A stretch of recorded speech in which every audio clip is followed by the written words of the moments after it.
Greetings, it is I, Tantus Narvan Dracovin, Lord and Emperor of the Dracovin Empire, and welcome. It is time to continue my discussion on Shadowrun, the role-playing game system.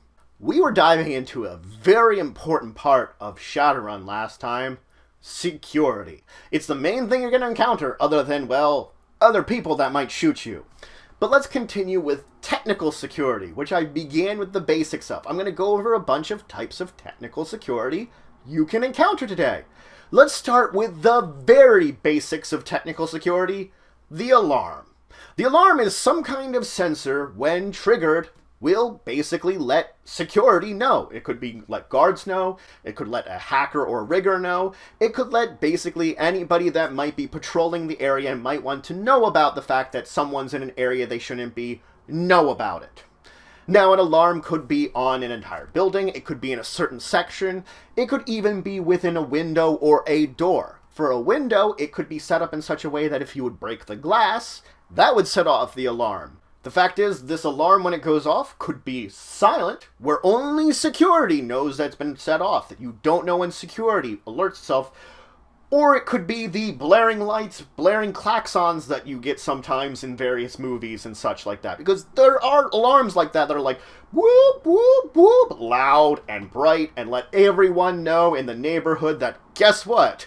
Security's been tripped. Now, an extended test of hardware plus logic, where you need 5 successes over the course of a minute per check, you can disable an alarm-based security. So there is a possibility, if you have enough time, to overcome it if you have access to the alarm itself. Proximity wire is a special type of alarm that specifically goes off when a metahuman, or technically the body heat of a creature, the electrical signals of a creature, a living thing, approach it, basically.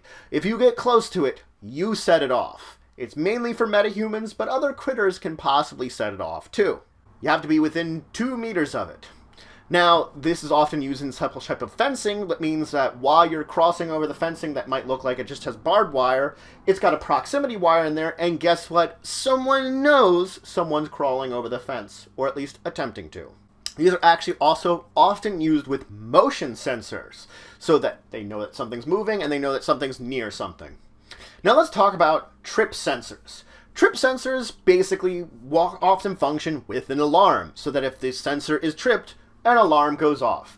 These can be used within doorways or windows, basically blocking ways of entrance. It can fill a room, keeping traversal process across it very difficult.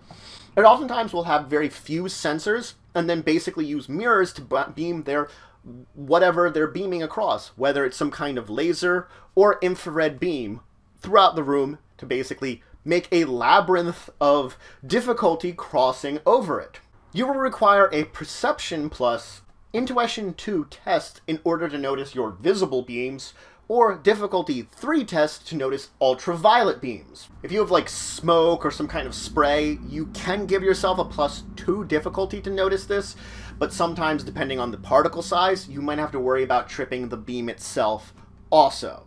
So there is some difficulty to this, and you have to be careful with what you're doing. Now, once you've noticed the beams, it is an agility plus reaction test to basically dodge your way through these. Difficulty, depending on the situation here, going to be determined by your game master how difficult it's set up to do this. You could also attempt to trick the sensors, where the input is going in to let you know that the beam hasn't been broken. This is also agility plus reaction, but in this case, rather than trying to dodge through it, you're trying to aim something at something, and it may or may not have a higher or lower difficulty. It's gonna depend on the situation. So both of these use the same skill, but depending on the circumstance, one might be easier than the other. There you go. Now, pressure pads are often used inside buildings. These are basically special sensor pads that will be placed upon the ground within a certain area that are measured to a certain amount of weight. As long as this weight is not exceeded, usually they have a standard of weight, and they have a little bit of a difference between 5 to 10 pounds of that weight, that as long as that's not tripped, everything is fine.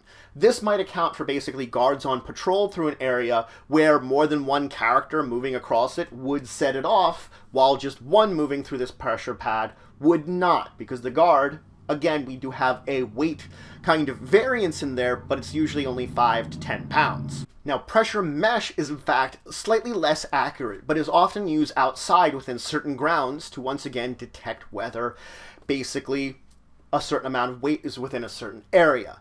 Again, these are less accurate, not as efficient, but could also be possibly used. Noticing either of these is actually a very difficult perception. Now, noticing these can be relatively difficult perceptions. It will require 3 for the pad, 4 for the mesh. So though the mesh is less accurate, it is better hidden. Now, the fact is, the most time it's easier to notice this when you're actually interacting with it. If you're actually stepping on this pad, you get +2 and an extra perception to actually notice that you're doing this. At this point in time, it's usually too late, but you can attempt to react to effectively leap away, which will depend on what it is. Traditionally, you're going to need 1 threshold to avoid basically putting the full weight on it if it's a pad, 3 threshold if it's a mesh. And the fact is then it's going to be a reaction plus intuition test of those difficulty with a negative penalty to your dice pool equal to your body.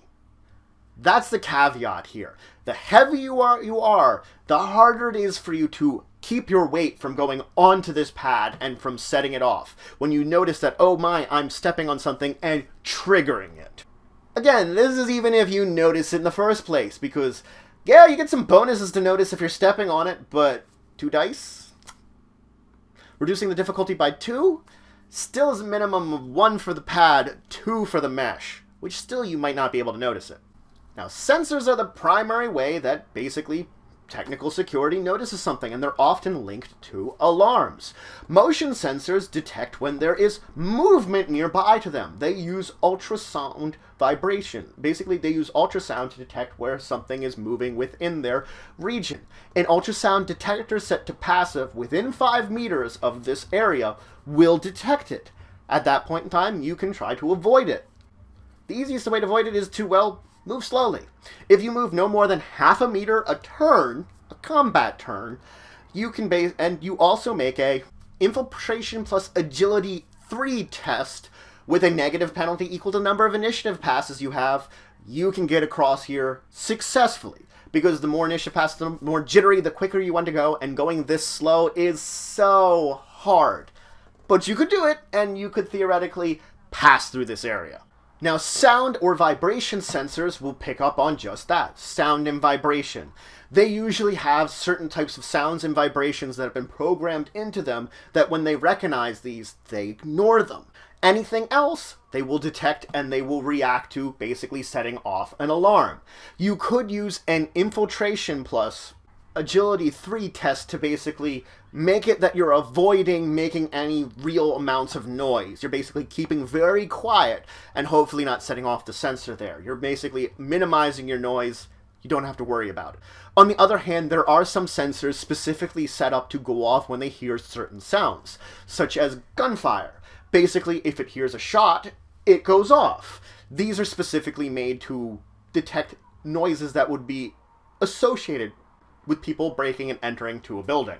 Cameras are the basic visual sensors. These can be normal, low light, thermographic, ultraviolet. They're basically set up for someone to monitor a region that's normally not guarded. Effectively, someone could look through the camera, look into an area that they don't have to have patrol within that area. A thermographic camera, of course, detects heat, and sometimes special reflective sensors are put around where corners are, so that if you are around a corner trying to avoid the camera, they can even detect you then. Low-light cameras will be put in areas where it is mostly dark, basically in areas where it's harder to see with visual. A flashbang could overwhelm these cameras, but that also could possibly lead people to understand there's someone there, causing the sensor to go off, basically causing the camera to not show anything.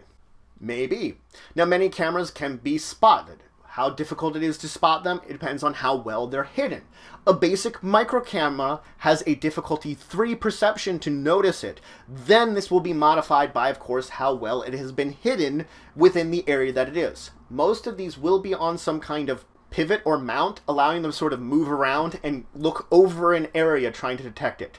Again, though, micro cameras, small, hard to see, have a little tiny pivot, tiny mount or something that they can look over an area. If you notice them, congratulations, you can maybe avoid them. If not, well, they might detect you, someone might see you, you might be in trouble. But that's it for today. I introduced you to a bunch of technical security. This is the bread and butter of security. It really kind of is. We have alarms, basically things that make noise to someone and alert someone of your presence. I talked about a lot of things that work with alarms. Motion sensors, tripwires, pressure pads, other types of sensors that include, of course, sound and vibration sensors, cameras. All of these things set off an alarm. So we started with the alarm, and we moved into everything else that's usually connected to alarm that should you set it off, an alarm goes somewhere to let someone know you're there. And there's such a variety of them that I've gone over. Basically, you're going to have to deal with a lot of these at some point in time. Things like cameras, motion sensors, these are very traditional ones. Even tripwires and pressure plates are very traditional. So that if something changes in one of these things, someone will know about it. In the next episode, there's still yet more technical security we're going to want to dive into. Because again, as I've said, security is so important. I'm going to go over most of it.